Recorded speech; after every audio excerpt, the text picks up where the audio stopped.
معلومات النهارده في غاية الأهمية هاقول لك عليها النهارده في الرسيفر والشاشة، وكمان الاشتراكات الIP والسوفت وير والهارد وير. تابع معايا الفيديو للآخر، وما تنساش الاشتراك في القناة وتفعل زر الجرس عشان يوصلك كل جديد. هابدأ معاكم شوية معلومات مهمين جدًا جدًا جدًا.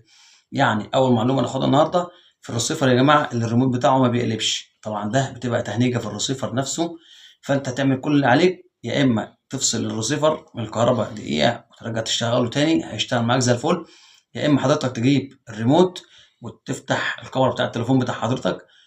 وهو قصاده كده تقلب وتشغل الكاميرا زي كده بالضبط كده، هتلاقي الريموت معاك ينور في الكاميرا نفسها من قدام، كده عرفنا إن إن الريموت شغال، يبقى المشكلة عندي دلوقتي اتصلت على إيه؟ على الرسيفر أو العدسة، فأنا باعمل إيه دلوقتي عشان التهنيجة بتاعة الرسيفر في الجهاز باشيل الكهربا واشغله تاني يشتغل معايا زي الفل مية مية، ما اشتغلش هاشوف العدسة بتاعة الأرقام ممكن تكون مش راكبة كويس أو سلك مفصول منها، دي كانت برضه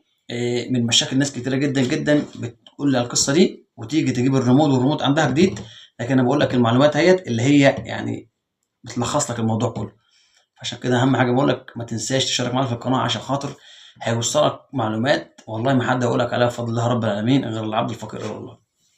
تاني معلومة ومهمة برضه جدًا جدًا يا جماعة، الرسيفر بتاع النت اللي هو رسيفر IPTV ده مشكلته برضه أو هي مش مشكلة بصراحة، هو مشاكل كتيرة جدًا جدًا وكمان مع النت الضعيف،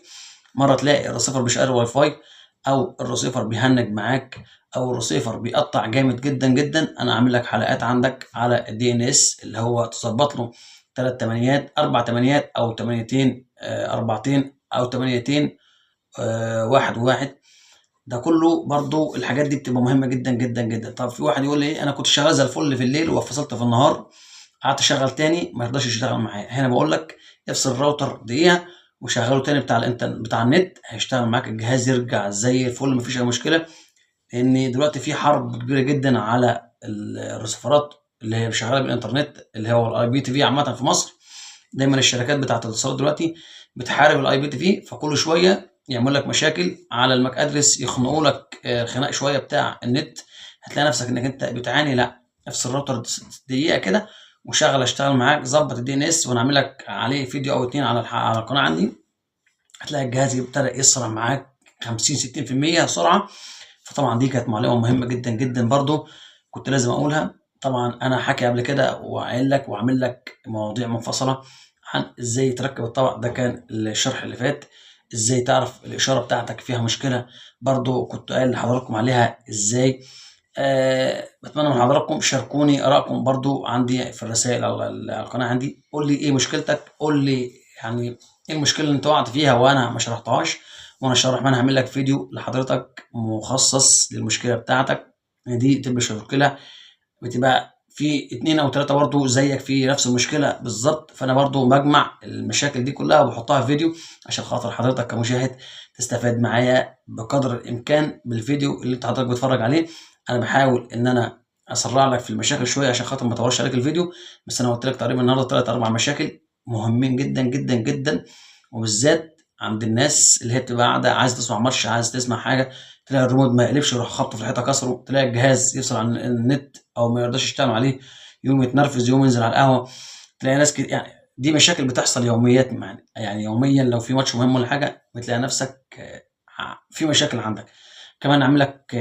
فيديو إن شاء الله الرحمن هانزّله على القناة قريب جدًا عن الرسيفرات اللي ورايا دي، الرسيفر أبو 300 جنيه اللي بيقولوا عليه أو 400 جنيه كمان اللي بيقولوا عليه اللي هو بيشغّل الإنترنت، بيقولوا رسيفر ممتاز ورسيفر جبار والكلام ده كله 3 سنين و4 سنين، ده ما تنصحش بيه خالص إنك أنت تجيبه، إن شاء الله الرحمن انتظر الفيديو اللي جاي هيبقى دمار، هيزعّل ناس كتيرة مش مشكلة، بس أنا باقول لك الصراحة اللي هي بتاعة راجل فني كل يوم في القصة دي، وكل يوم بيشوف حاجات قدّامه في أنا بتجيني حاجات والله بتجنن دماغي يا جماعة، رسيفرات ما لهاش أي لازمة ولا أي قيمة وجايبها بمبلغ خيالي، أنا إزاي مش فاهم والله، فأنا باقول لك قبل ما تجيب حاجة اعمل عليها بحث أو search افهم في الأول الحاجة اللي هتجيبها واقتنع بيها وشوف التعليقات اللي جاية عليها وهات فيديو مرة و2 و3 عليها، أعرف إمكانيات الحاجة اللي هتجيبها عشان ترتاح وتلاقي نفسك أنت جبت الحاجة اللي هي كويسة، ما عرفتش تجيب فيديو ما عرفتش تجيب حاجة اسأل واحد زي حالاتي، واحد زي غيري، واحد زي كده، واحد زي كده في المجال هيدلك إن شاء الله الرحمن، مش هيضلك أكيد، هيدلك على حاجات اللي هي شغالة والحاجات اللي مش شغالة، ده كان فيديو مهم. الناس اللي هي عايزة تفهم هتجيب إيه قبل ما تشتري، والناس اللي هي متابعاني على القناه وعارفه بفضل الله رب العالمين مصداقيه في كلامي، يا ريت ما تنساش من الاشتراك في القناه وتفعل زر الجرس عشان يوصلك كل جديد. وعندك اي مشكله في اي حاجه خاصه بالسات، سواء ريسيفر او شاشه او اشتراك او سوفت وير او هاردوير كمان في الصيانه، لو انت عايز تشتغل بايدك اي حاجه في المجال ده يا جماعه، عناية ليكم ان شاء الله الرحمن. اهم حاجه ما تنساناش في الدعاء وصلى على النبي.